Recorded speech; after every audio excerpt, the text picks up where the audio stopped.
All right, so I think we will go ahead and get started now. For anyone that was joining late and hadn't heard, Andy is currently in the Philippines doing some diving, taking some pictures over there. So he unfortunately is not able to attend tonight's meeting, but we will push on without him. He'll still be able to watch the recording and everything like that. So tonight we have two fantastic presentations from Michael and Vanessa kind of about different subjects, but I think will both be very interesting to us, and we'll be able to learn a lot from the different styles and locations of the photography. So without further ado, Michael, if you want to go ahead and get started. All right. Am I sharing? Yes. Excellent. I'm going to push the button for slideshow and hopefully it will continue to work.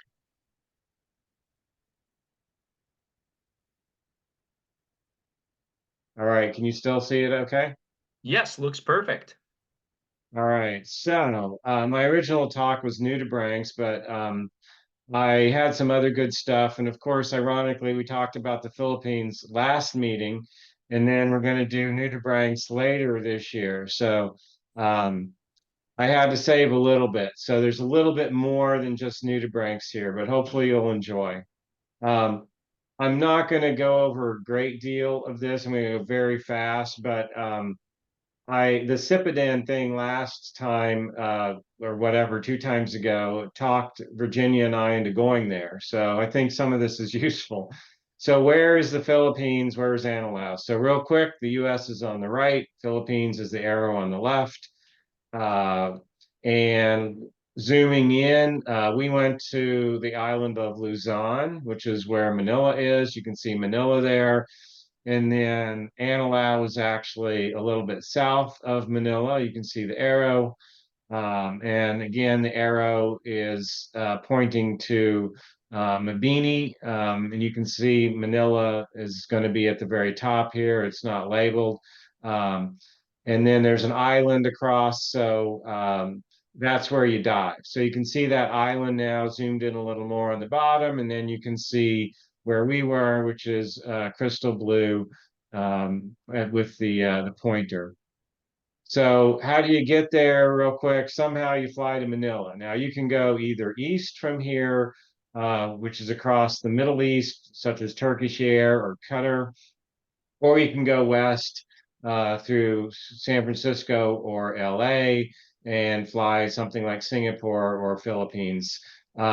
We have found that the eastern routes are longer, but they are a little bit less expensive. And they also, depending on your flight, you can get a free hotel sometimes or low cost hotel, et cetera. So either way works. Once you get to Manila, you take a car to Anilao. That was at least for Crystal Blue. That's arranged by the resort, and then it's about a 2 to 3 hour ride. So one important point, if you're a photographer, is that you are on a big jet airliner the whole way, and you're not worried about necessarily having really restrictive types of weight restrictions. Now, I will say though that Qatar and Emirates do have restrictive carry-on in the for your, in the cabin with you. So I know Virginia and I, we use Scotty vests, and we'll put 20 pounds of our camera gear in the Scotty vest. So then our carry-on meets the requirement. We leave that Scotty vest with the other person while one person checks in, and then we get our little tag. So that's one of our ways around the restrictions. One thing about Crystal Blue Resort, if you're a photographer, they have a very nice photography setup. So you come down these stairs, which are shown on the left, and then those stairs enter here, and then right here is the camera room, and it is air conditioned, and everybody has their own station. So it is kind of nice. You're not outside, you're not out with the mosquitoes, etc. And then the Anilao dive sites are shown here. So there's quite a few of them. Anilao, a little tidbit. So Anilao is actually up here where you see number 1, 2, and 3 at the top. In the old days, that's where you departed from for all the dives when diving started. So that's why it's called Anilao.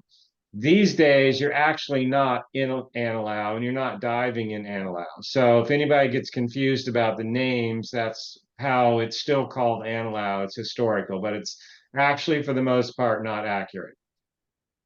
Typical dive day at Crystal Blue, at least, you morning departure with 2 dives. Those are usually the farther locations. You come back, you have lunch at the resort, and then you do an afternoon with 1 or 2 dives. The last dive may be a twilight or a night dive. Then you can have dinner. An alternative, if you're going to do Blackwater, is you'll do one afternoon dive and then you have dinner relatively early, and then you go out for Blackwater. And Blackwater can be 1 or 2 dives. And if you do 2, it's going to be a long night. And if you go in the morning the next morning, it'll be an early morning. So some people also skip the afternoon dives and you'll just do dinner and then Blackwater. All right, enough logistics. Now on to real stuff. So um, these are uh, probably 60% nudibranchs, and I'll do one set of nudibranchs, one set of non-nudibranchs, and then another set of nudibranchs. So um, this is a Janolus tricelloroides. Actually, I just realized I spelled this wrong. It's Iodes. And I'm going to give mostly different views that are not the classical. And the reason why is I think last time I mentioned I like to do a little bit of biology. So to me, this gave a really good angling of both the rhinophores, which are these structures here, and those are the chemosensory organs. They don't have eyes. And then you can also see the serrata. So those are these things that all stick up. The serrata in this species, they have the purple and then the white and then the clear with a tip at the very end. And you'll see these dark structures inside the serrata.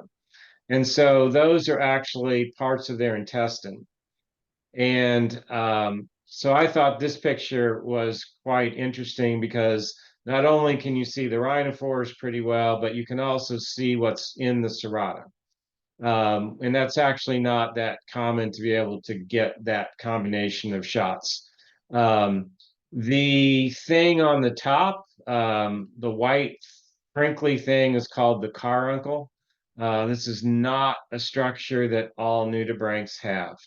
And you can also see that pretty well here.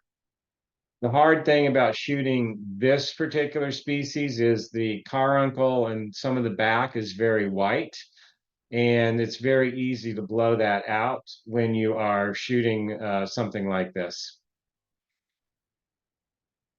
If anybody has any questions or comments, jump in. I'm actually going to make this be an audience participation because this is another view of the exact same individual with a very different look. So this is also not traditional. This is a top view, and you can see the entire length of the nudibranch up through the tail area. And you can see the white carbuncle here, the head, and then you can see the rhinophores, and then a little bit darker background. So my question to everybody, neither of these are the classic front-on rhinophore shot. But which one do people like the most? And Vanessa, I hate to say it, I'm going to pick on you because you're on camera and apparently you're presenting today. So I would like to know which one of these two do you like the best? There's no right Um, or wrong answer either. yes, I am presenting today, and I've never done macro photography, so whenever I see the nudibranch slideshows, I'm always like, how do they do that? I like that first one the Okay. most. Yeah. I like that. I don't know, I like how you can see how tall it is Okay. off of the structure that it's situated on. All right, Becky, I'm picking on you. Sorry, you're also up there on my camera. So I really like the background of the second picture. but I do love the first picture because of um the the um the shapes of the um sorry, the name's going. The Serrata. The Serrata. Yeah, I love the shapes of the Serrata in the first picture. So I really do like that first picture. Oh, my question to you is, what's your camera setup? Oh, sorry. I actually don't have a picture of my camera, my current camera. So I'm using a Sony A1 in a Nauticam housing. And I use two, if I'm not doing macro, then I would use two CNC YSD3s, Mark IIs. If I'm doing macro, I will do one CNC, and then on the other side, I'll have the backscatter snoot, the MF1, the original. I don't have the MF2. So that's what I do. I balance it out with floats. So it is fairly neutrally buoyant underwater. I hate, carrying all the weight. Nice. And so you don't have a preference, or what's your favorite? Which of the two? So I think they're different. I like this. To me, it jumps out. Um, and you can also see the intestines in the back. Mhm. Uh, I've entered photo contests. I actually won one last year with a nudibranch that I actually showed it last year when I did this. Um, I don't think either one of these would have a hope of anything in a photo contest because it just doesn't fit what people want. And most of my pictures today, I've decided to do things that people probably don't want, but I like them and they show some of the biology. So I like this because it's a little bit crisper and it pops out to me. This one has that white background that Virginia likes this background typically more. Virginia, I know you're on in the other room. So which one do you like the best?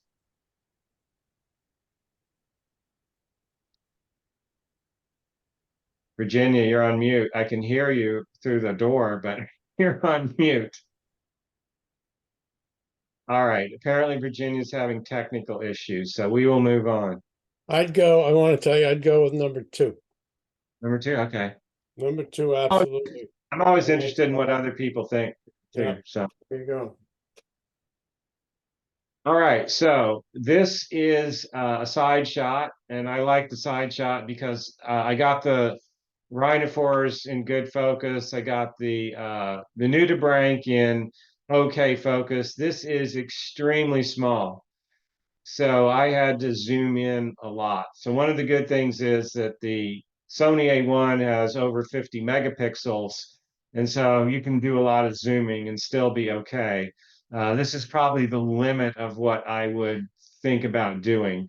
Um, I don't know the exact species, but I thought it was very beautiful. It's got the lines on the body. It's got the dots, and then the rhinophores have a very interesting and somewhat colorful appearance. So I believe this was probably about half an inch, maybe three quarters at the most. All right, so this is actually not a Tharuna. This is a Thecocerca. This is what happens when I copy and paste, right? So this is a Thecocerca picta. Now you will likely see this as a head-on shot because it's a very sought after head-on shot. So of course I did a little different. This is an angled shot.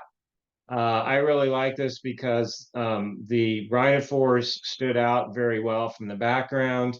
You can also see the details of the gills, which are here.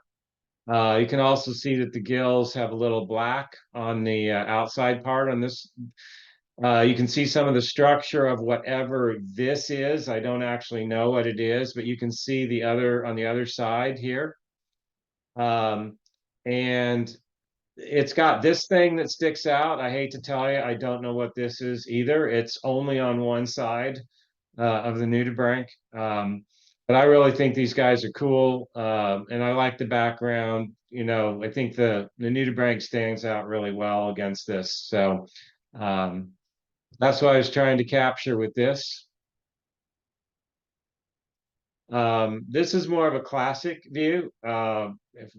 This could probably do well in a photo contest if it was colorful, but it's not. There's a lot of cool stuff out there that just isn't as colorful. So this is a Myamira alani. This is a fairly large nudibranch. So this is probably about 4 inches long. And there were 2 of these cruising around. These are actually, from what I understand, not very common. But they were cruising around, and I got this one as it was coming up onto kind of a tall piece of rock, and it was trying to sense the environment. So it had its head up and its rhinophores are up, and I got a really good separation from the background. So, and you can really see the bottom of the nudibranch. It's still holding on here. The mouth of the nudibranch is right here. And you can see the details, a little bit of the gills back here. So I think this is a really cool looking nudibranch.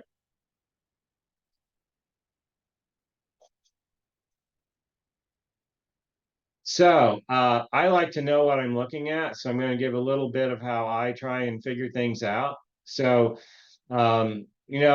there's both species, what it is, and then there's the biology. So there's a lot of info out there on the internet. And there's a lot of books out there, and some of it is wrong, especially the stuff that's on the internet. Some of it is literally completely misidentification and the wrong species. There's other stuff that's just out of date. And that, and particularly if you look across all the species out in the marine world, there's a lot of stuff that's changed in the last 10 years. And the driver for that has been the ability to do genetic sequencing. And so now that it's very easy and cheap to genetically sequence, that people go out, they collect a nudibranch, unfortunately, usually kill it, and then they can sequence it and they find out that things that used to be related or they thought were related are not. So within nudibranchs, there's been a tremendous reassignment of genus and species in the last 10 years. So that means that virtually all of the books that you have that may be great may not have the correct name anymore. So the most authoritative source, and this isn't just for nudibranchs, this is true for any marine species name. The most authoritative source is the World Registry of Marine Species, or WORMS for short. And so if you go into the website, this is what the top part of it looks like. In the upper left here, there is a quick search bar, so you can type in what you think it is. So even if the book has something 20 years out of date, it will still show up here. And the way that works, there's the quick search. The way that works is you type in the name, and if the name you typed in is no longer correct, you will see here status unaccepted. And very importantly, it will tell you what the correct name as of today is. And this site is kept up to date. I don't know who does it, but it's kept up to date. So it will tell you the original name was Glossidorus bilineata. That came about in 1953. It's also been called Hypsilodorus bilineata, and that's not correct. The correct name is Philimari bilineata. And you can click on this. This is not live. This is in my PowerPoint, but you can click on this, and that would take you to the correct name. This will also tell you a little bit about where it lives. That's not really a strength here, but then it gives you the original description. So you can potentially go look this up. Now, most people are not going to be able to find books from 1953 unless you go to Harvard Library or MIT or somewhere that has a really deep library, and then you'd be able to look up some of these originals. Some of them are also online, but a lot of them are not. And then you can see the original description. So there's the unaccepted. All right, so one of the best websites, I think, is this one. So this is new for nudibranchs specifically. There's a lot of them, but nudibranch.org, I think, is my starting point. And the reason why is whoever keeps this up does a great job. The stuff here, the names are kept up to date, and you can see that they note when they were last updated. And you can see that virtually all of these have been updated this year with some new names for taxonomy. If you click in here, you'll get, it's by area. So you click on Philippine nudibranchs, and that helps narrow it down. So you're not looking at things that are not in the Philippines. This is not exhaustive, and he only or she only has one picture for each item or each species. So that's kind of a downside, but to me, this is a really good place to start. They also have publications. I actually don't own any of them, but they do have them. All right, so let's get a good butt shot here. So you're never supposed to do butt shots, right? That's a terrible thing for images. But this is a peacock mantis. Some people hear of these as mantis shrimps, but they are actually not shrimp. They are separate from shrimp. So this is a butt shot. Again, I did copy and paste and then didn't fix this. But the thing that I thought was really interesting, or several things. I like this shot because you can really see the color on the tail. You can also see these things, whose names I forget, but in identifying mantis shrimp, the pattern that is on this is very critical to identify them if they're in the hull. The next thing that I really like is look at the eyes. So one of his or her eyes is looking straight back at me, and the other one is looking straight ahead. Mantis can see apparently in 12 different colors. So Vanessa, how many colors can humans see in?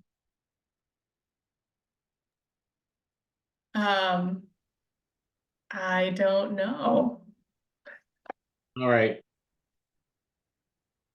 Anybody know? Anybody want to chime in? 7. No? Nope. 3. So humans can see in 3 colors, hence the red, green, blue for those of you that are doing all of your stuff with Lightroom. Pigeons see in 5 colors, and the mantis will see in 12. And in addition, they can also see polarized light, apparently, and UV light, and those don't count toward the 12. Those are in addition. So they have one of the best eyesights of anything that's alive on the planet Earth. All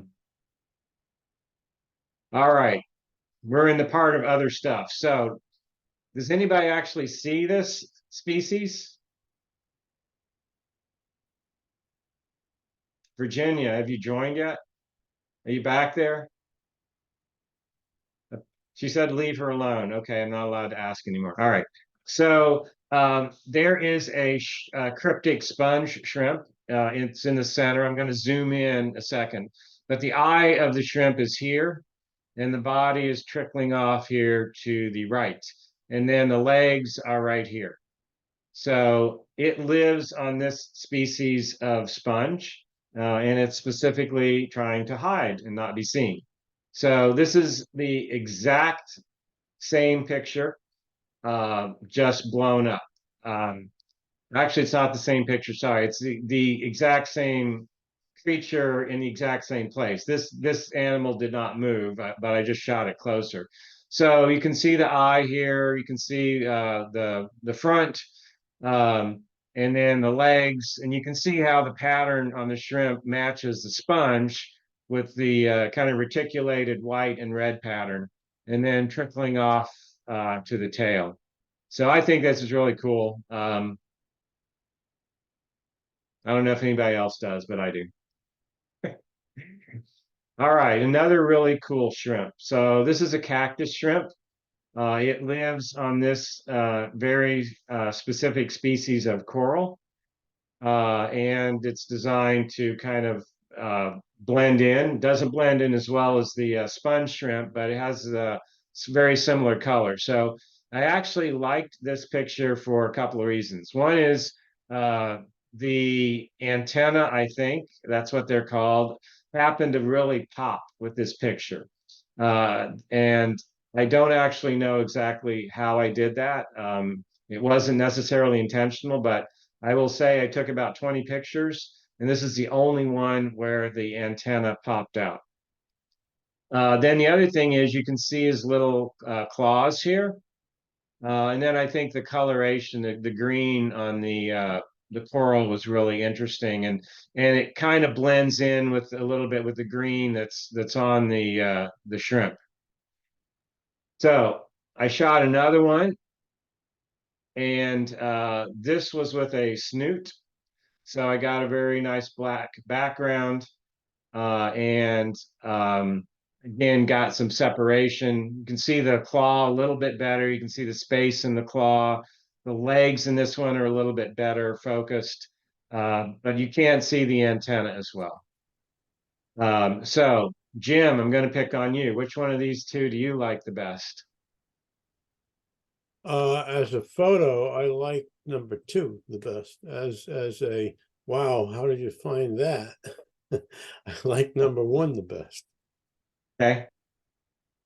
Why do we see some blue with the snoot? I do not know. I mean, I actually don't do a lot of white balance because it comes out of my camera pretty good. I actually don't like the way that when I click white balance in Lightroom, usually I don't like what it looks like. So I usually just do it a little bit manual touch up, but not a lot. I don't know the answer to that. Does anybody know? No, but your photos are great. I love them. These are particularly good. Connor, which one do you like? I If like the you're willing. white background. Okay. I think the little doohickeys in the front being in focus do a lot, and having a contrast difference between the background and the foreground make a big difference. Okay. Oh yeah. Okay, my comments were between the 2 shrimps rather than the 2 photos of this shrimp, of the cactus shrimp. There's no right and wrong. I mean, I'm interested in what people think. I like them both. So, all right, moving on. This is a magnificent anemone shrimp, and it has a lot of eggs, and these eggs are getting very close to being released because you can see all the very small pinpoint dark spots, which are the eyes. The eyeballs. So the thing about this shrimp, or these shrimp, is that they hover in the water next to the tube anemone. So this is a tube anemone, and then the body of the anemone is the orange. But these, they're often, 2, 3, 4, 5 swimming around the tube anemone, and they were more hovering than swimming, but they would move around. So I thought that was really interesting, and I was able to capture this in focus with just sitting there hovering, and then the fact that it had eggs were just a little icing on the cake.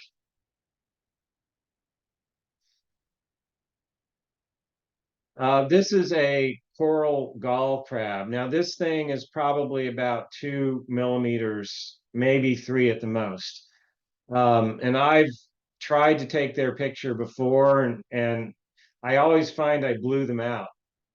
I've seen other pictures of them online, and this is about as good as I've seen anybody ever get, because you can actually see the color, the blue and the orange articulated pattern. The eye is in really good focus. The eye is right here. You can see the claw here, but you can see my depth of field is probably about 1 or 2 millimeters at best. So I've always found this to be a very hard subject, and this is probably the best one I got. It's a great photo. Thank you. This is a yellow striped cardinalfish. It has eggs. This is one of the few mouth breeding saltwater fish. There are a few. Obviously, you've seen jawfish. but there aren't that many when you look across all the species that are in the ocean. So this is one of them. I like this because of the symmetrical headshot. And you can see the eyes of all of the babies in the that are eggs. So I presume these are gonna be hatching out in the near term. Great photo. So this is a giant frogfish. This is kind of a bit of an ID shot, but I also tried to get it with the mouth open, so it was opening and closing its mouth. So I was trying to time it so I would catch the mouth when it was open. So that's kind of cool. And then I also shot it head on. So you can see down the, the mouth's open. This is heading down the esophagus and into the stomach. The last view of a lot of fish. These guys are probably about 6 or 8 inches long.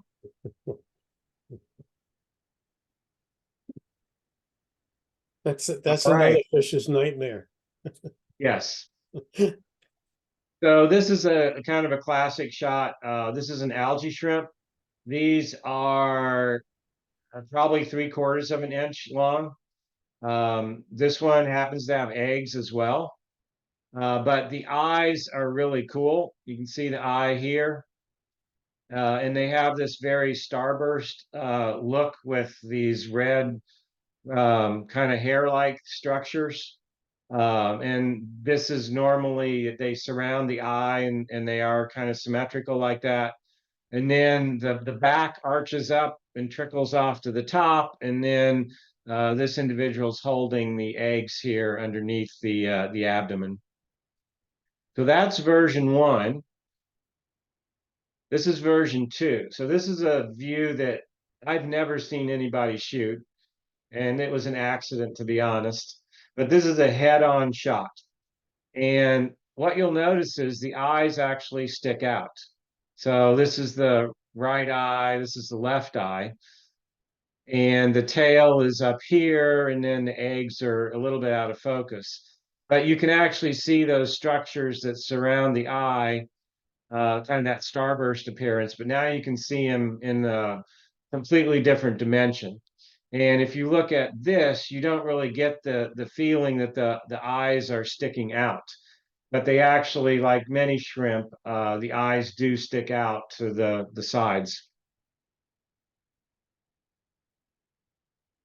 And this is my last non-nudibranch shot. So this is a frogfish. I snooted this. I actually do like snooting, even though most of these pictures are not snooted. The last one was of the hairy algae shrimp. But this is cool. I love the color of the fish. It's this bright orange.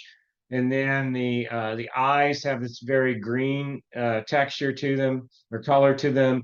And then the white thing above the eyes, this is the lure. And the lure is at the end of the structure here, and it attaches at the mouth here. And then when it wants to try and catch something, it will just kind of flip this out and wiggle the lure around.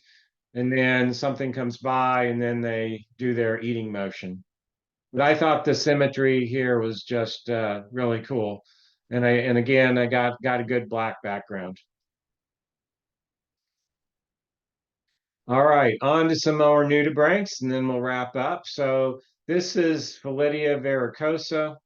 There's a lot of Philidia and similar appearing nudibranchs. They don't get a lot of press because they aren't quite as beautiful, I think. But I think they're pretty cool, and got really great focus on the rhinophores here. I think these rhinophores are very cool because the base of the rhinophore is a little bit clear. You can see both of them, it's clear. You can actually kind of see inside the nudibranch. One quick thing, if you're trying to identify nudibranchs, in addition to, the general coloration, the pattern on the rhinophores differs between different nudibranch species. So you can use the pattern for helping you identify what it is. And I'll go into a little bit more detail in a second. This next one is actually not a true nudibranch. This is a sap-sucking slug. I thought this was neat because you can actually see what, can be termed the eye, which is right here. It's not really an eye, but it does have some light sensing capabilities. So in that sense, it's similar to an eye. This is a very small, this is also about 1/2 inch long, so not very big. So this is, I have no idea. I haven't been able to figure out what this is. So when I run into a roadblock like this, what I'll do is I'll post it on a site such as Nudibranch Central. It's a Facebook site. The guy that runs that is Gary Cobb, and he is really good at identifying things. So if you put stuff on Marine ID, I find that about 3/4 of the time you'll get something good, and about 25% you'll have somebody that doesn't know what the hell they're talking about trying to tell you what it is. But sometimes, or a lot of times, you'll get something good. But for nudibranchs in particular, I would not go to Marine ID. I would go to one of the specialized sites. So look at this particular rhinophore. You'll notice that the rhinophore is, one of them is here and in focus, the other one's out of focus. But you'll notice that it's smooth. So I'm going to go back up to this one, and you'll see that it's got this pattern to it. And again, that can help differentiate the different species. Now, the patterns on the rhinophores differ also between different species, and we'll take a look at that in a second. But this one literally has no pattern. And you can see the serrata, and then you can see the structures within the serrata, which again, I believe are parts of their intestinal tract. I will eventually post this on Nudibranch Central and hopefully get some good feedback. So this, I believe, is a Pteriolidia semperi. It's at least a Pteriolidia. There's another species it might be, I'm not quite certain. But this is the classic head-on view. It looks like it's kind of got a mustache with the way that I believe these are oral tentacles that they use for feeding. The mouth would be right here at the bottom in the center. And then this nudibranch's actually fairly long. It's probably about 2 inches long, and it's got really cool serrata sticking up. But you'll notice, look at the rhinophores here. They have a very different appearance. They've got kind of this central piece here, and then you've got the parts of the rhinophore sticking off to the right and left. And then at the top of the rhinophore, you've got this purple structure that kind of sticks up. So again, very different appearance to the rhinophore, which can be useful in ID. Now, if you look in the back as it trickles out of focus, this is all the nudibranch. It goes out of the plane of the image. So again, these are very long nudibranchs. This is a Geruna phenubris. It's also known like as cookies and cream or Oreo nudibranch. Hopefully you can see why, because these things look like Oreos. The rhinophores are here. Here's one of them, and then here's the other one. Again, if you look at the shape of the rhinophore, it's different than the other two. So again, different structure. The gills are back here. They're actually really beautiful. They're white, but then they've got the outline, the brown outline on them. And then this individual is laying eggs.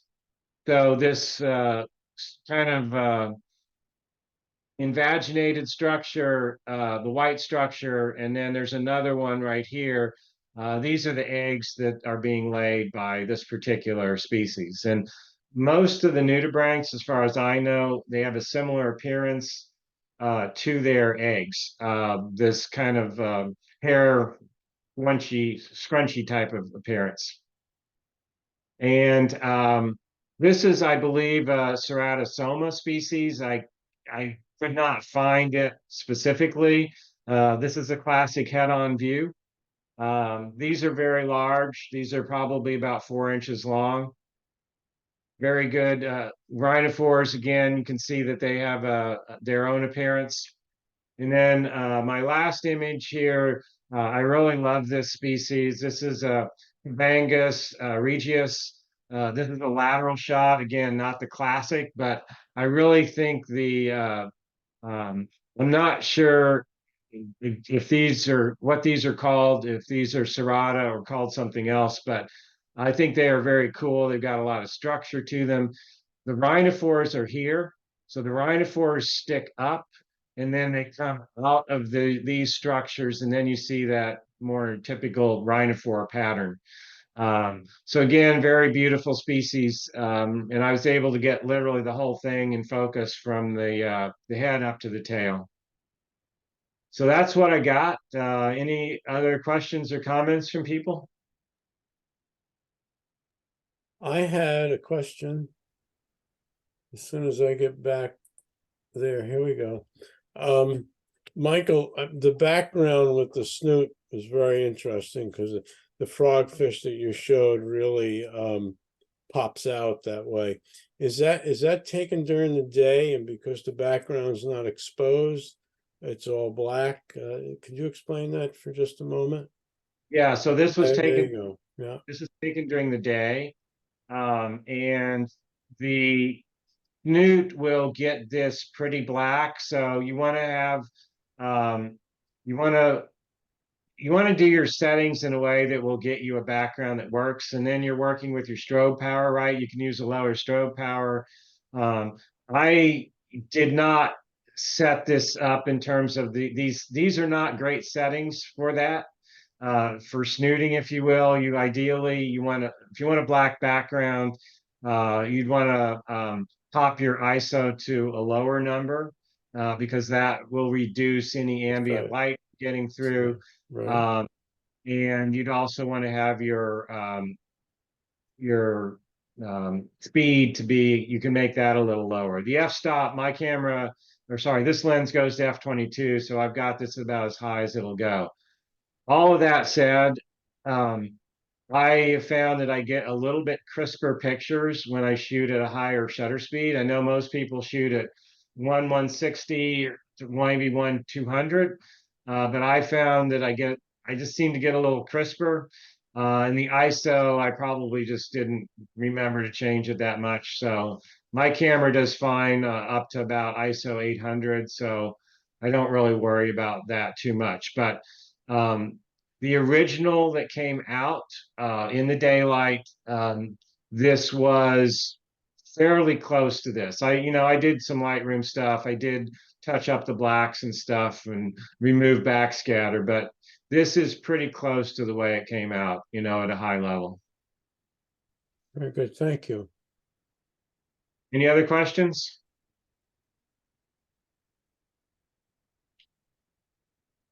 Awesome. Well, thank you very much, Michael. That was a fantastic presentation.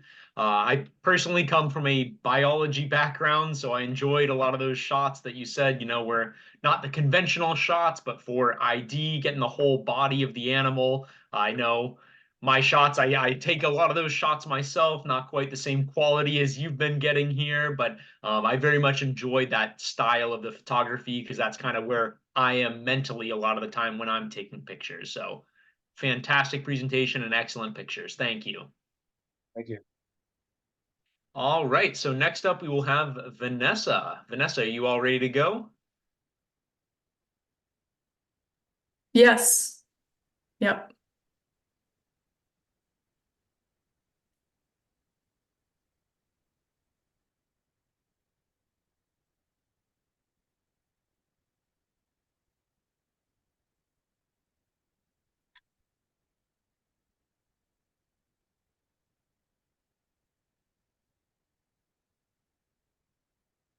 Okay, so I'm bringing you something very, very different, something that I am almost certain you have never seen before.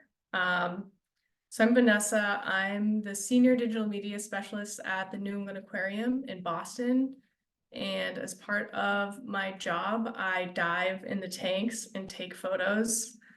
I'm our on-staff photographer and videographer, and I only started doing the underwater photography about a year ago, but I've been a photographer for a very long time and studied it in college.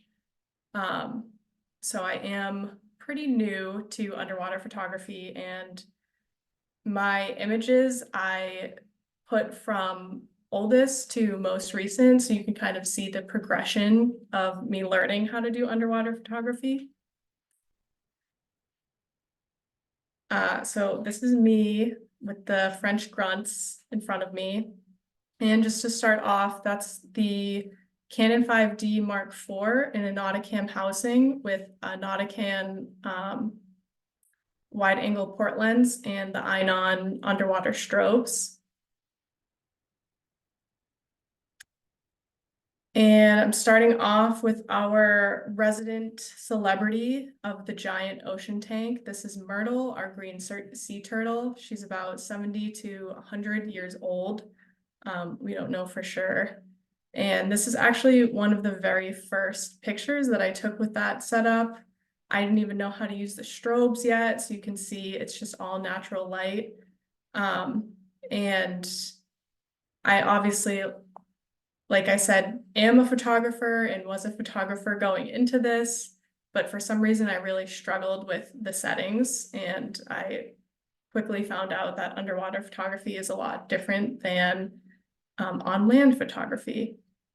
And then there's the added challenge of being in an aquarium tank. So there's no natural lighting whatsoever.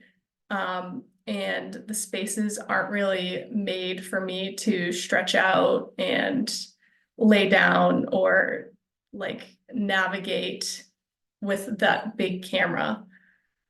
So there were a lot of challenges that I faced learning how to use the camera in the various tanks. The giant ocean tank is our biggest tank. So that's where I started, but I have dove into other tanks, and I hope to eventually dive in a lot more of the tanks. So as you can see, my settings, I prioritized a high shutter speed usually, because to me that always meant like more crisp images. And eventually I learned that slower shutter speed is actually nice for underwater photography, because you can capture motion blur, which is really cool with fish and underwater marine animals. And then you can also see my ISO is very high, so a lot of this image is blown out in the sand and on her face and on the top of her head. But I do really like this photo because you have Myrtle in the foreground, you have the school of grunts in the background, you have the structure of the tank, and you really get a good idea of what it looks like from inside of the giant ocean tank.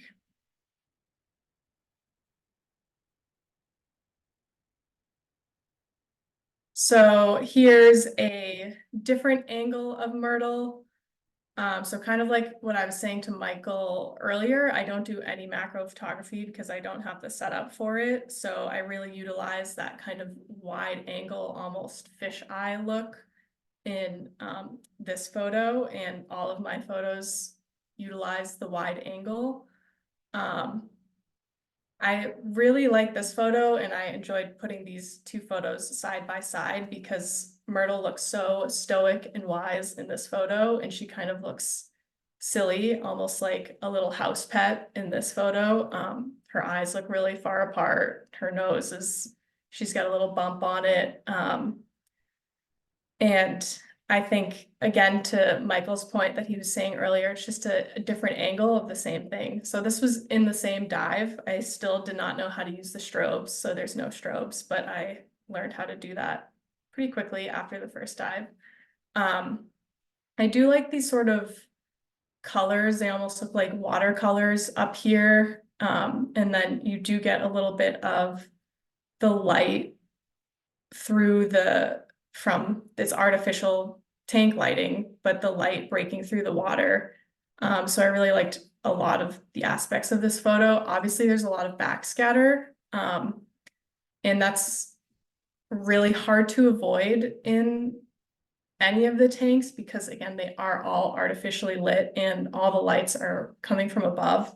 So it does typically illuminate any type of backscatter in the water. And I can obviously Photoshop it out, but I think it looks nice and snowy, and people who don't understand backscatter don't really notice that it's there.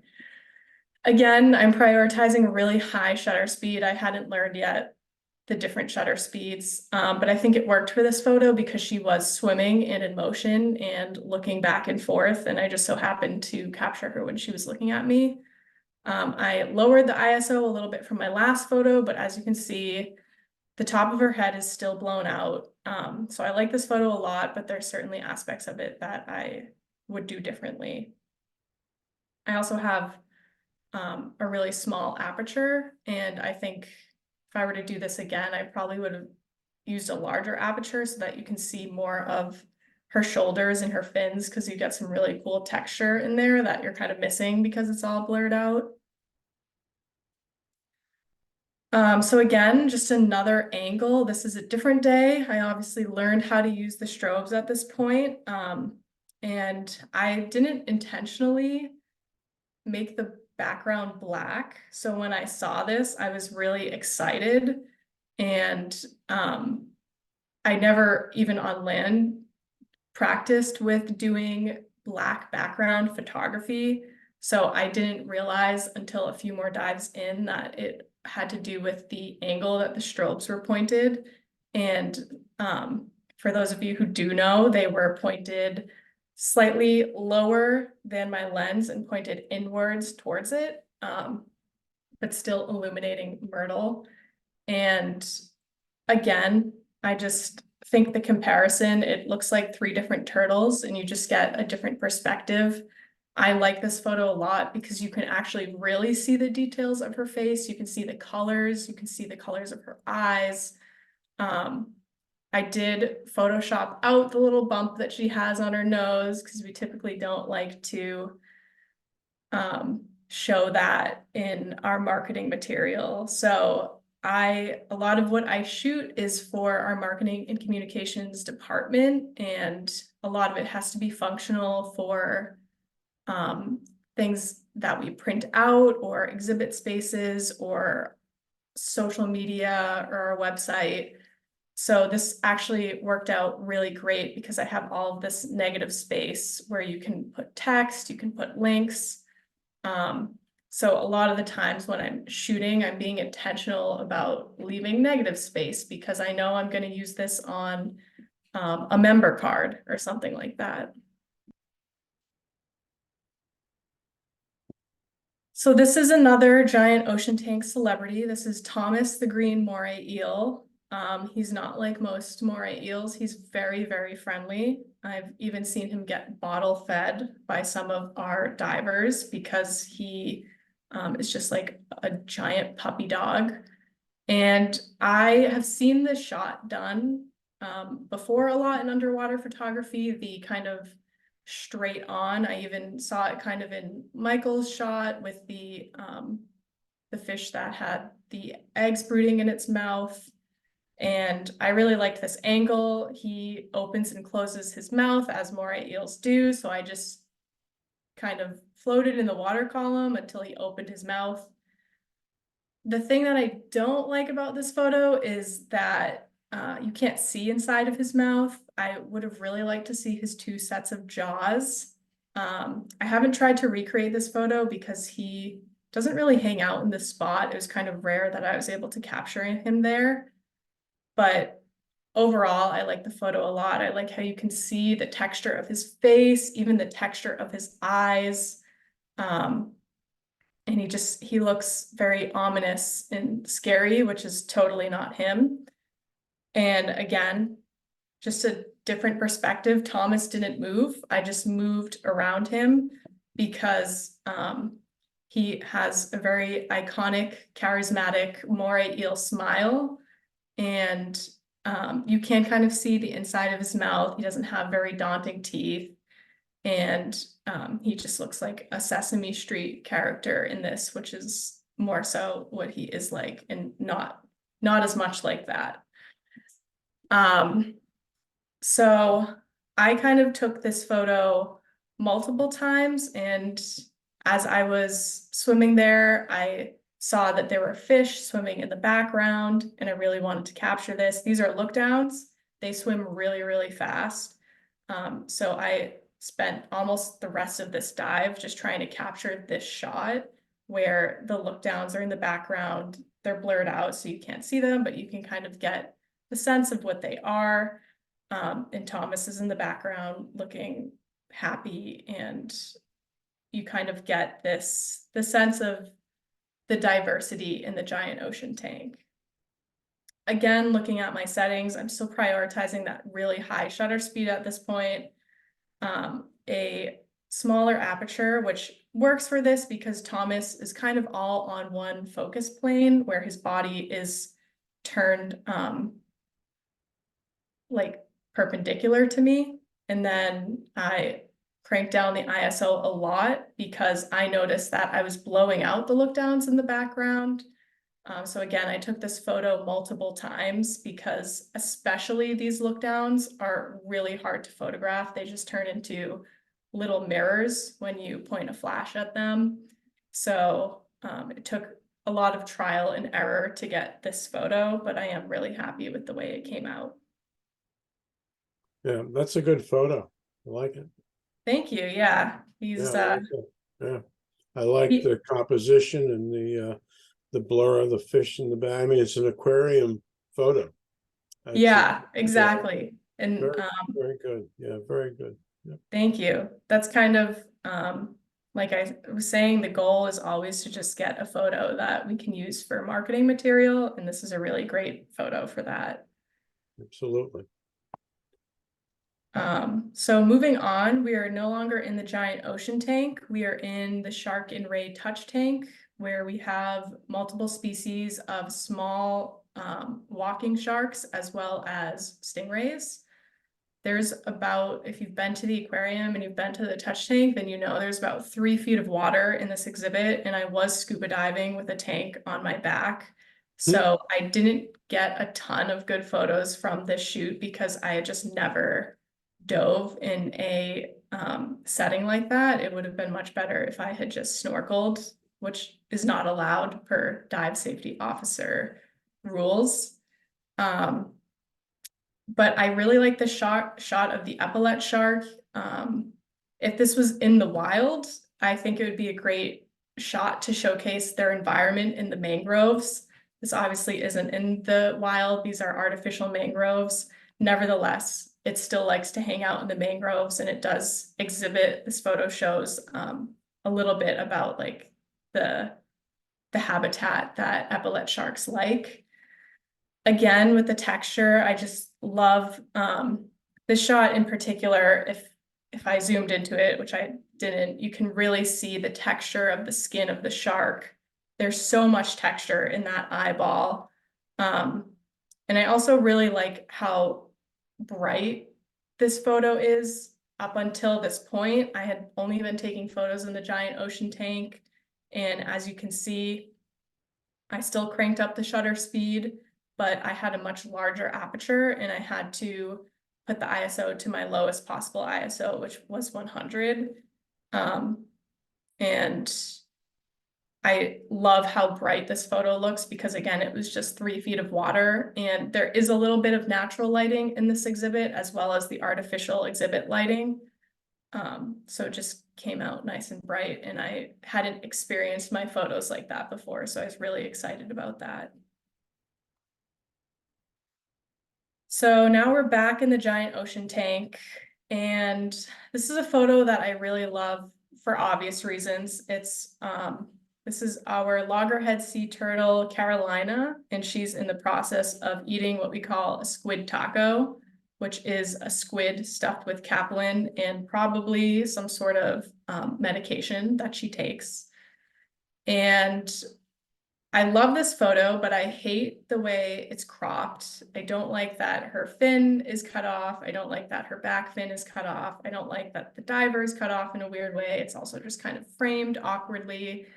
And this is a good example of if this was out in the wild, which it would not be because we don't feed sea turtles in the wild, it would be a lot easier. So when I was taking this, my tank was pushed up against the window, the acrylic window of the tank, so I couldn't back up anymore, and I was on the widest setting that my camera would allow. And I kind of tried to put the camera beside me and push it back against the window, and it still wasn't really far enough back. But I still love this photo because I think it was a really lucky shot to capture that moment that she was biting into the taco. That bite speed of the loggerhead is really fast. So I had, again, a pretty high shutter speed. And that worked for this photo. I would disagree that that's not a good photo. Well, I don't think it's not a good Yeah. photo. I got you, but you know, sometimes not having the whole animal in the photo enhances it because you're drawn more to what's going on, the action. That is what you're trying to capture. And at least that's where I go immediately in this photo. And then you begin to see the other little critters emerging around it. So anyway, I like it.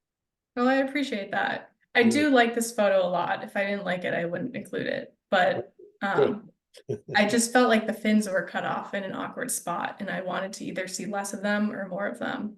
But if I cropped it, then I would be cutting out the hand of the diver, and I feel like you really need that. Whereas if you cropped it and it was just a stick with a squid on it, you might not understand what's going on. But I still do really like this photo, and Carolina just looks psyched to be getting her squid taco. Her eyes are like bulging out of her head. So happy. So this was in the same dive. This was during a feeding dive, which are so much funner and more exciting than the regular dives because the fish will actually at least come up to me. They come up to the divers too, but they don't usually come up to me with my big camera because there's no reason to, but when they know it's a feeding dive, they'll start coming up to the divers and coming up to the humans, and that's when you'll start to capture some of the more shy fish. And so I always have lots of fish coming up to me during feeding dives thinking that I'm going to feed them, and that's a great opportunity.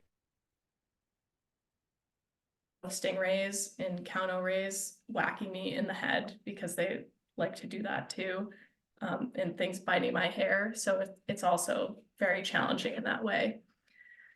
I like this photo a lot from a storytelling perspective. We posted this photo for Thanksgiving, and along with the other photos in this feeding series to showcase a feast in the giant ocean tank.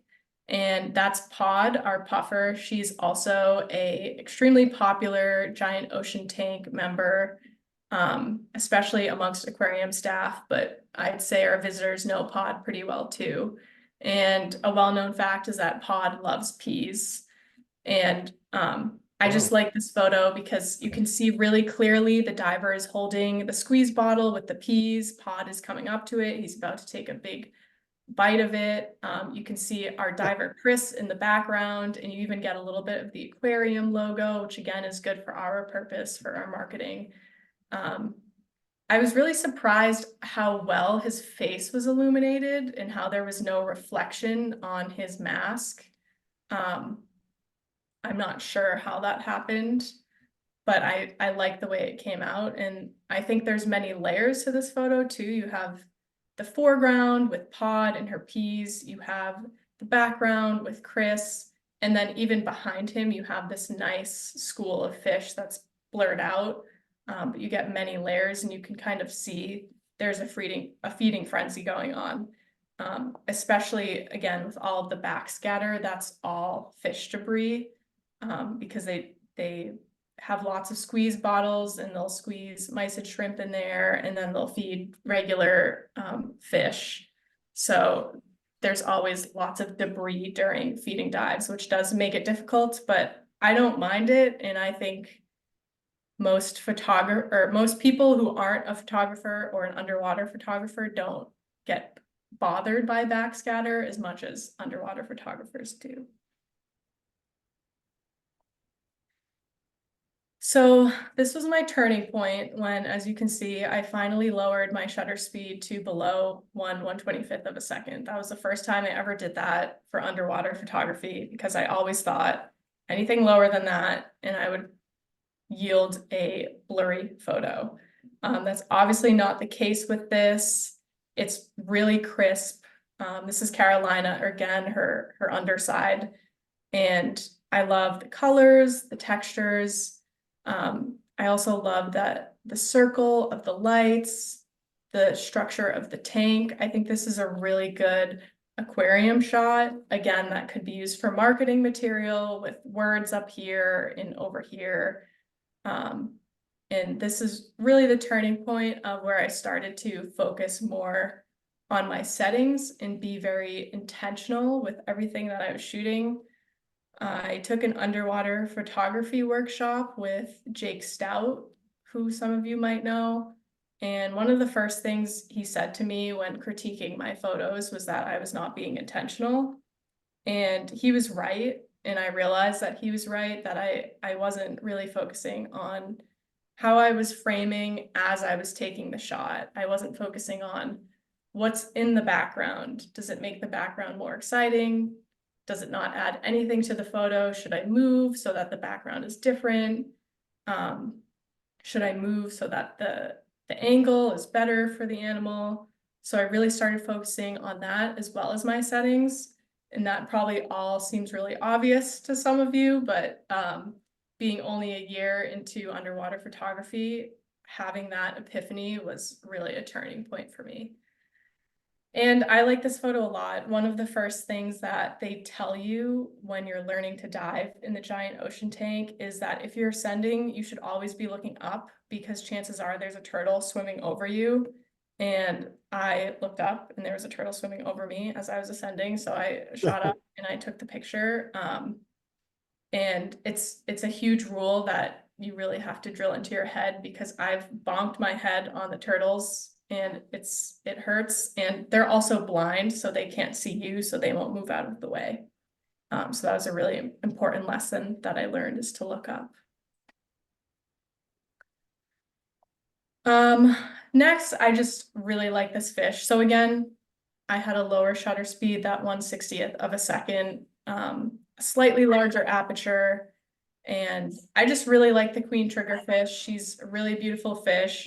She's very shy, so I was excited to have gotten this opportunity to photograph her. And I think she looks like she has a lot of personality in this photo, almost kind of like she's smiling.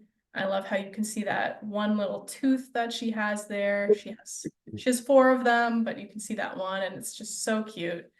And I kind of like that you can see the artificial coral structures around her. I do struggle a lot when I photograph in the giant ocean tank. And I sometimes work against the fact that I'm in a tank. Like, I don't want to always see the tank structure. I don't want to always illuminate the corals so that you can tell they're artificial. It's kind of a back and forth that I have with myself when I'm diving. But one of the things that I also learned in my underwater photography workshop is that I should be embracing the fact that it's a tank, because when we're sharing these photos to the public, they should not think that they're taken from out in the wild. They should know that they're in the aquarium and that they can come see these animals. So these corals also, the giant ocean tank was renovated in 2013, and these corals were all multicolored, and now they're just all yellow and green. And that's salt water for you. So I like this one a lot, again, because of the background in the foreground. lower shutter speed, lower ISO, mid to high, large aperture. Again, really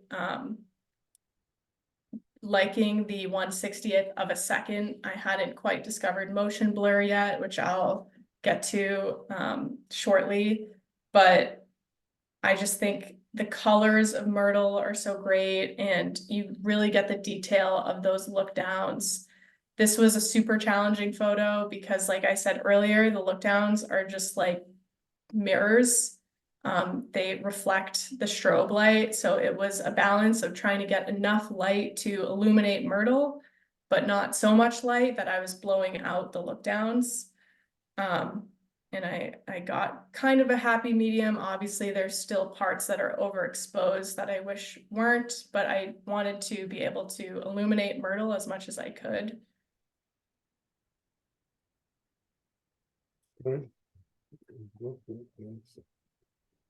So finally, I have discovered motion blur, and I realized that it's not a bad thing.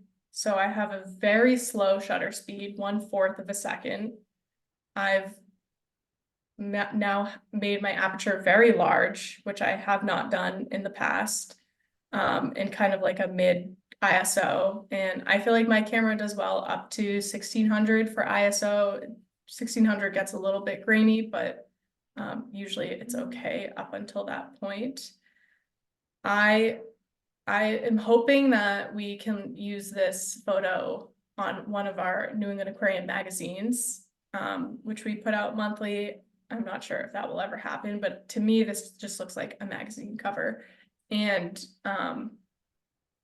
obviously the grunts have that little bit of motion blur, which when I finally saw it, when I came out of the tank and started processing it on the computer, I looked at my settings in Lightroom and I saw that really, really low shutter speed. And I also saw that Thomas was pretty crisp. So I kind of debunked my fear of low shutter speeds and making blurry photos, and discovered that as long as I'm still and my main subject is relatively still, that I can get really good photos and get that awesome motion blur in the background. If you were to zoom in, you would see a little bit of blur around the edges of Thomas's mouth because he was opening and closing his mouth, but otherwise he stayed pretty static in that position, just moving his mouth open and closed. And it made it really easy for me to sit there for the entire dive and just try to capture this shot.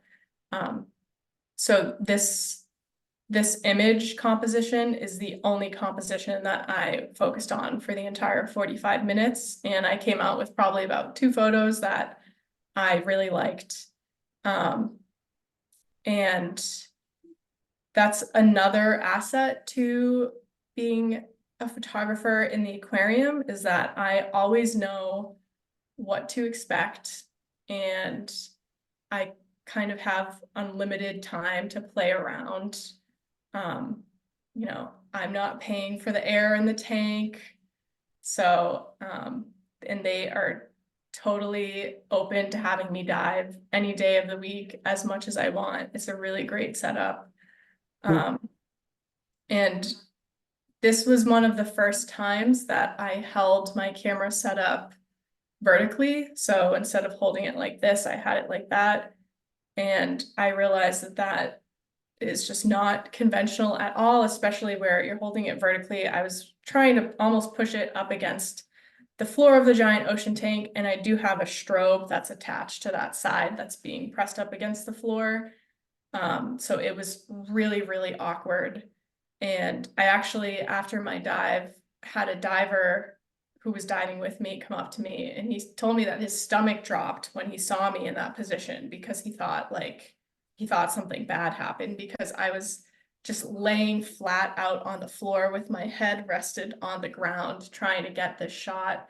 The goal was really to get as low as possible to kind of make Thomas look like he was above me, and also get that vertical energy of him pointing up to the grunts and then the grunts above him. And I think I executed it pretty well, but it was definitely difficult, and I'm not sure that I will in the future hold the camera vertically. I'm not sure if other folks have like done that in the past where you're trying to hold a very large rig vertically. It was just very awkward. And if you have tips or tricks, I would certainly like to hear more about that. I feel like it threw off my buoyancy too, that it was vertical and not horizontal. So Vanessa, one tip can be if you do that and you want to leave your strobes in the normally say 9 o'clock and 3 o'clock, you might need to turn down the bottom strobe power to get a more balanced light. The other thing is some people, if you go do that, they'll move the strobe to the sides and then use both strobes, kind of like, and it'd be a normal orientation of the strobe, but you're holding the camera itself at a 90-degree angle. Yeah, Uh, that makes sense. So have you tried motion blur going from vertical to vertical or horizontal to horizontal? I don't go, what do you like? So you What would focus on, so you'd have it vertically like you shot this Mhm. and use the slow shutter speed. So you set it up similar to what you have. And right when you press the shutter, you're going to rotate the camera 180 degrees. Wow, no, I've And never so, tried that. and so the eye, if you do it perfect, the eye and the face of the moray will be in focus. And you need to put it on rear curtain also. Um, and the eye will be in face would be in focus, and then everything else would be even more blurry. And you can play around with that. And then the last thing, you can play around with the blurring while you're zooming. If you have a zoom lens, you Yep. can zoom in or out while you're going to show slow shutter speed. Yeah, that's really interesting. I've never tried any of those things. I'll have to definitely try that.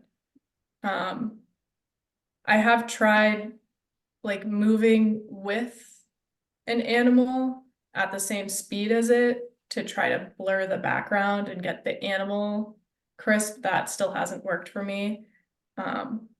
But I haven't really practiced it enough, but that kind of sounds similar to what you're talking about, is like moving the camera and not as much relying on the animals themselves moving. So that's really Correct. cool. You can use it's often used for sponges and things like that.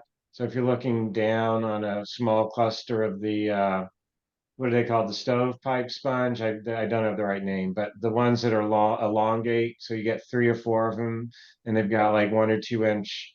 And if you look down on them, and then you do a flip, the sponge itself, the circles will be in good focus, and then everything else around is kind of blurred out. And if you get a colorful background, then you've got this whole splash of colors.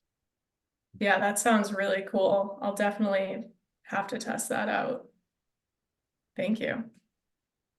I love your point of view on all these, and I love seeing the inside of the tank. And I would say take more vertical shots because you really get a sense of Yeah, the scale of this.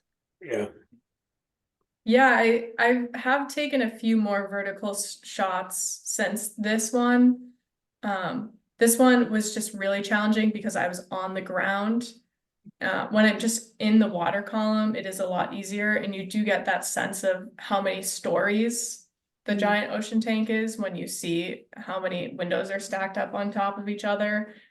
But yeah, that's nice feedback. I'll think about that more, that it's interesting for people to see vertical photos. Or yeah, or just even seeing the, the glass behind the, we want to know, it's not a fish. Yeah, So it's those are yeah, I've thank you. Yeah, I really fought against the glass in the structures for a while.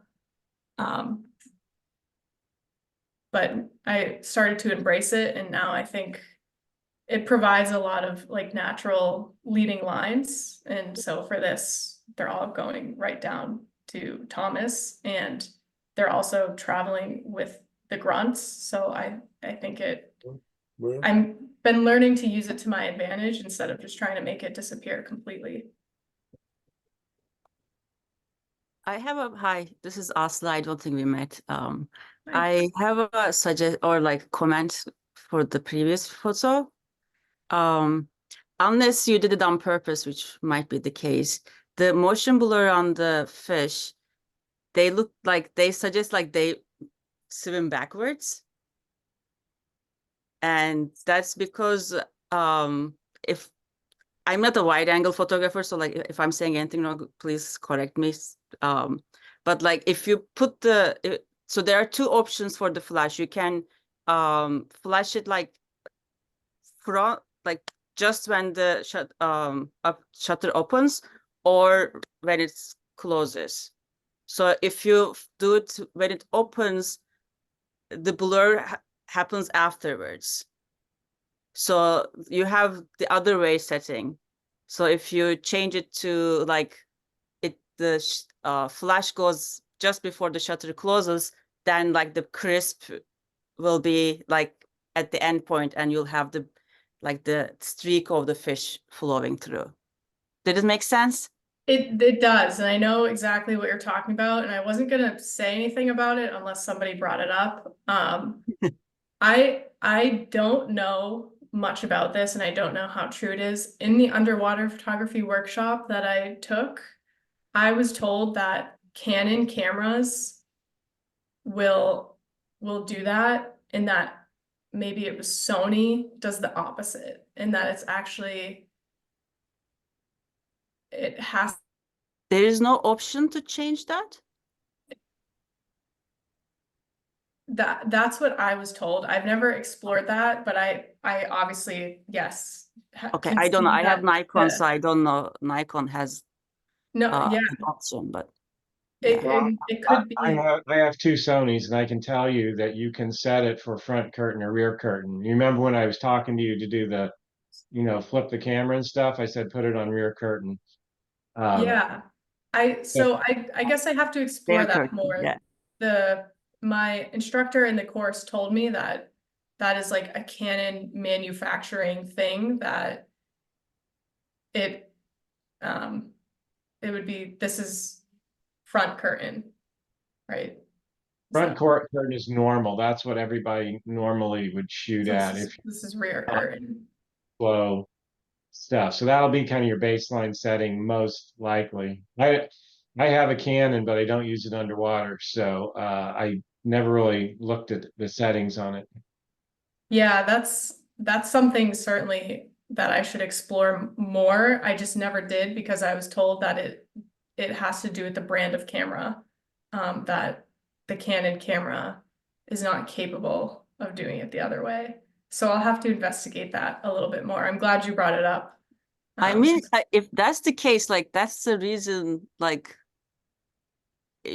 I wouldn't want to buy Canon, like especially if you're doing wide angle, like I'm pretty sure they must have an option. Yeah, I would agree. I think it would be pretty funny if they didn't. So yeah, thank you for bringing that up. I'll definitely look into Check it that. out. Yeah. I'll report back at the next meeting. So now we have another slow shutter speed photo with a lot less motion blur. I like this perspective a lot. I think I was sitting on the bottom of the giant ocean tank, so you can kind of see up. You can see some of the coral structures, how high up they go. And then of course, all of these grunts in the foreground, and you get a sense of their schooling. It's kind of sporadic. Some are coming in this way, some are going in that way. There is a teeny tiny little bit of motion blur, but I really wanted to capture the details on their bodies, the stripes, the details of their gills, their eyes. I have a lot of photos where you can see more of these ones here, which this one doesn't have an eyeball on this side of his head. And we have lots of grunts that are missing eyeballs because they get picked on by other animals, which we don't talk about. But I really wanted to capture the details a little bit more, and I did try this photo at a slower shutter speed, and these fish move so fast that anything slower and you just kind of lose all of the detail. So I think these settings really worked. And again, I have a very large aperture, which allows me to capture more of the grunts and more of the coral structure. Whereas before I was going with really, really small apertures and I was getting really shallow depth of field, which doesn't work for all of these images. And again, I do appreciate the tank structure in the background. I think you get a really good sense from this picture of what it looks like to be inside of a giant ocean tank. And then this is obviously super blown out up here, but I kind of like it because it looks like sunlight instead of the artificial lights that are actually up there. So I don't mind it as much.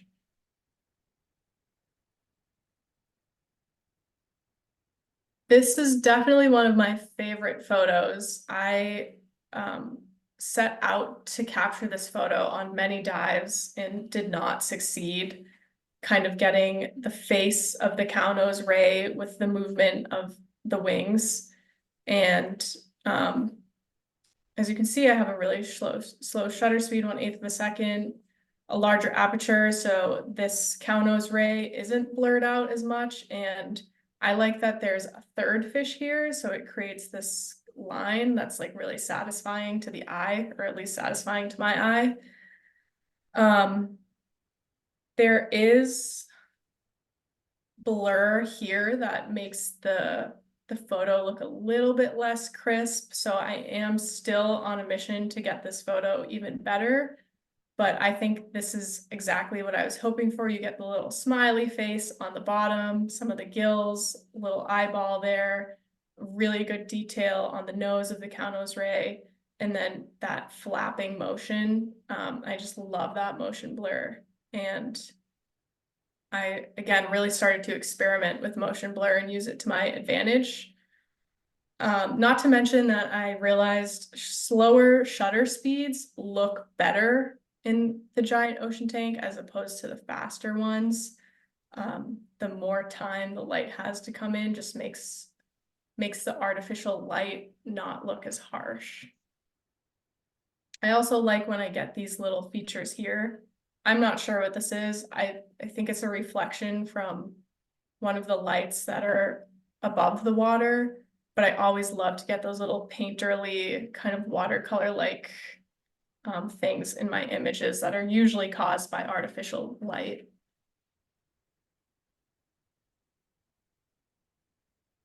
So this is actually the one where I was gonna bring up the motion blur if someone didn't mention it, because obviously the motion blur is in front of the black drum and it's not behind him, and it looks really funny.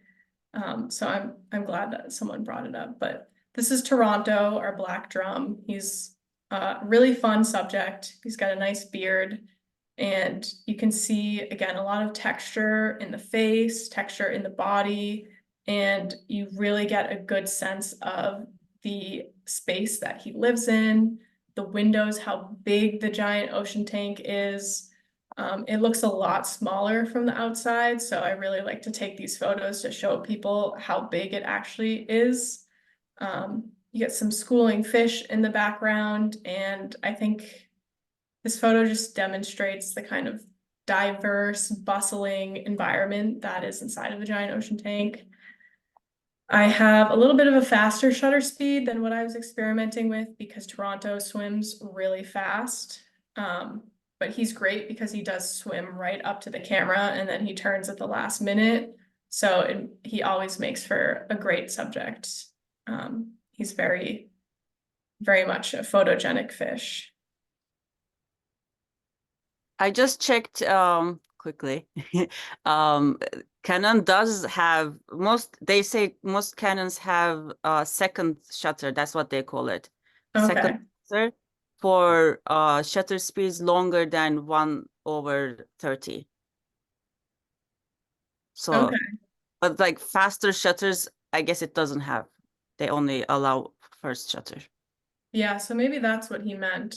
That but yeah, that is, I mean, that's kind of lame, right? That they don't allow it for, you're saying 1/30th of a second and over? Anything faster than that? Longer than 1/30. So like for this Okay. case, for example, you would be able to set second shutter. Okay, that's really understand. good to know. Yeah. Yeah, so then I would get the motion blur in the back instead of the front.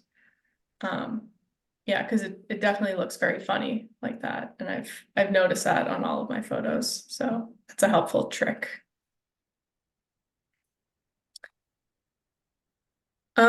So now again we've left the giant ocean tank and we're now in the Indo-Pacific Reef.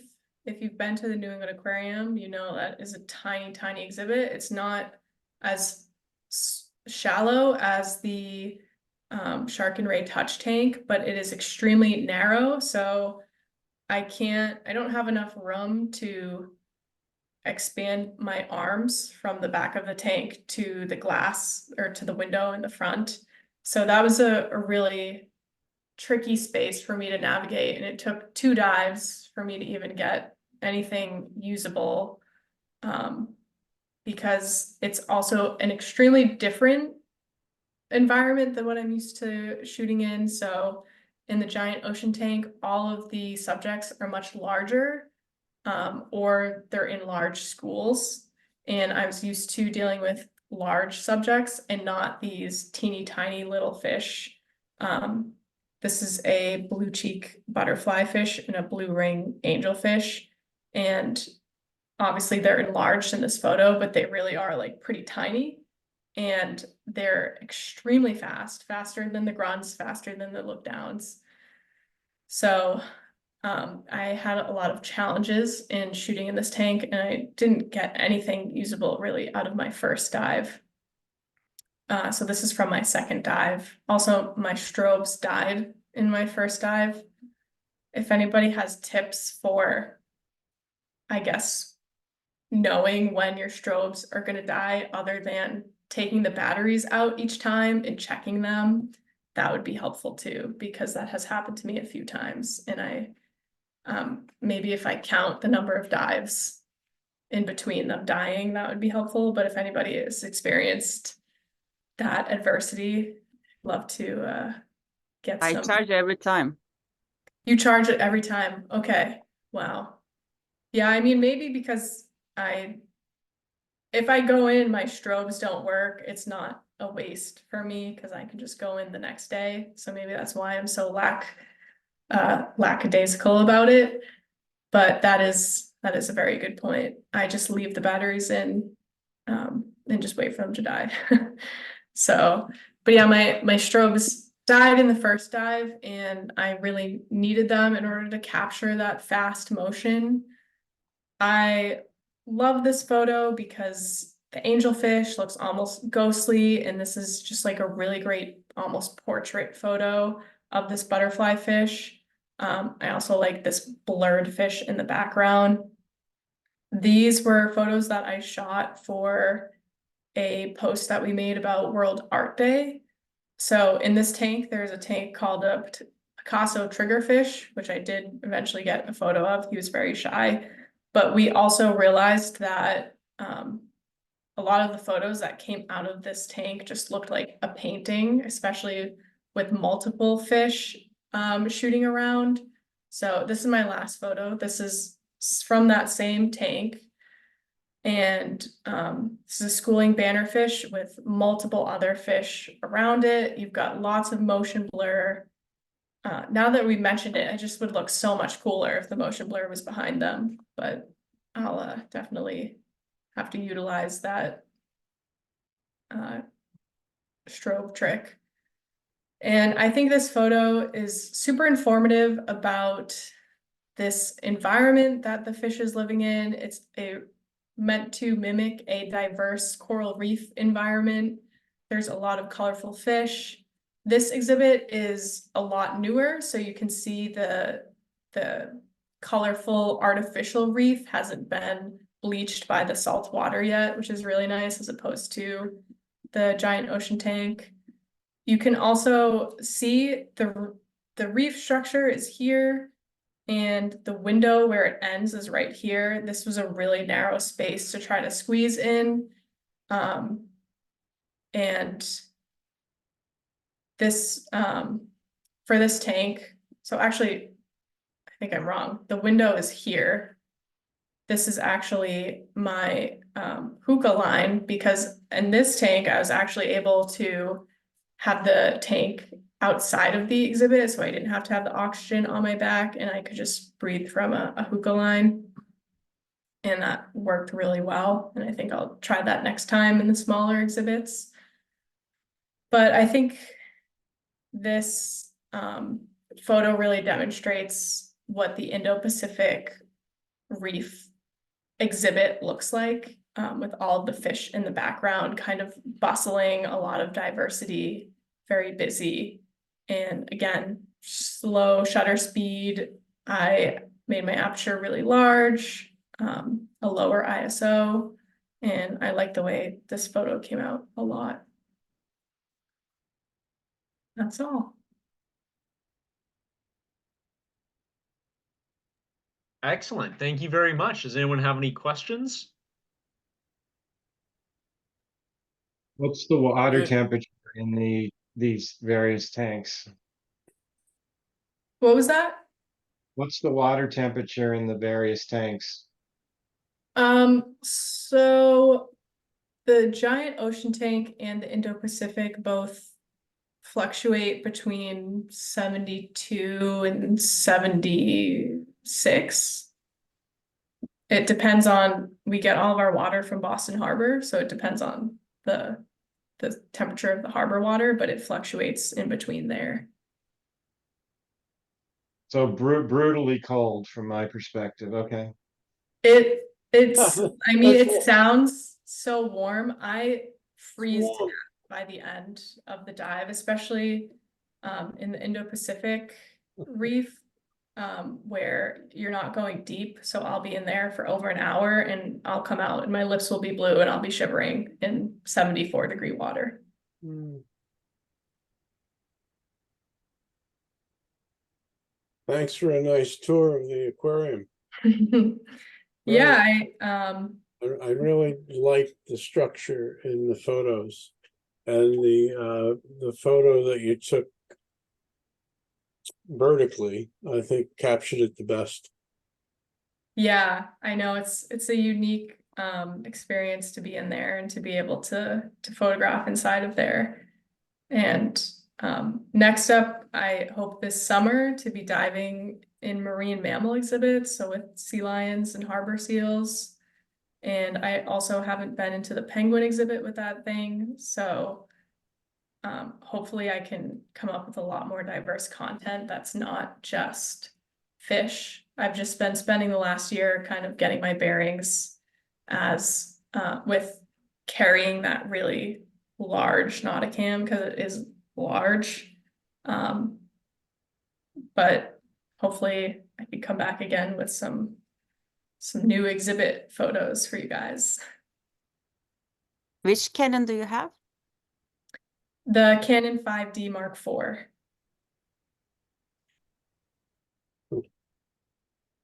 Excellent. Well, thank you, Vanessa. That was a fantastic presentation. I really enjoyed, especially the way you set it up, that, as you said, they were kind of chronological, so you could see your growth and development as a photographer, things you were learning and adding to the pictures over time like that. So that was excellent that we could see your growth like that. And, next year or whenever you're ready, we'd love to have another presentation and see how you continue on your journey there. That was fantastic.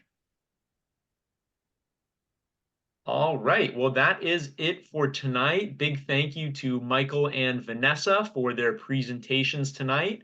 I hope everyone enjoyed the meeting, and I hope everyone has a great rest of their evening.